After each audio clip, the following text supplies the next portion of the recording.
ভোটারদের উদ্দেশ্যে উড়ন্ত চুমু দিয়েছেন আলোচিত নারী নেত্রী ব্যারিস্টার রুমিন ফারহানা। রোববার বিকেলে গণমিছিলে অংশ নিয়ে তিনি পথচারী ভোটারদের উদ্দেশ্যে অভিনব শুভেচ্ছা জানান।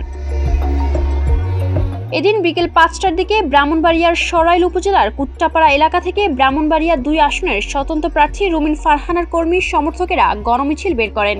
মিছিলটি উপজেলা সদরের প্রধান সড়ক প্রদক্ষিণ করে। এতে সহস্রাধিক মানুষ অংশ নেন। গণমিছিল ঘিরে কর্মী সমর্থকদের মধ্যে উৎসব মুখর পরিবেশ বিরাজ করে। মিছিল চলাকালে পথে পথে সাধারণ মানুষ রুমিন ফারহানাকে শুভেচ্ছায় সিক্ত করেন। ভোটের আগে প্রচারণার আনুষ্ঠানিক সময় শেষ হওয়ার আগে এটি ছিল তার শেষ গণমিছিল।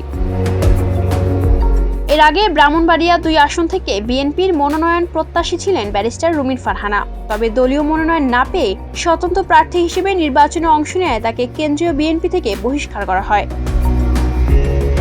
এ আসনে মোট ৯ জন প্রার্থী প্রতিদ্বন্দ্বিতা করছেন। তাদের মধ্যে প্রচারণায় এগিয়ে রয়েছেন barrister Rumin Farhana. Ayesha Akter Shorna, Campus Times.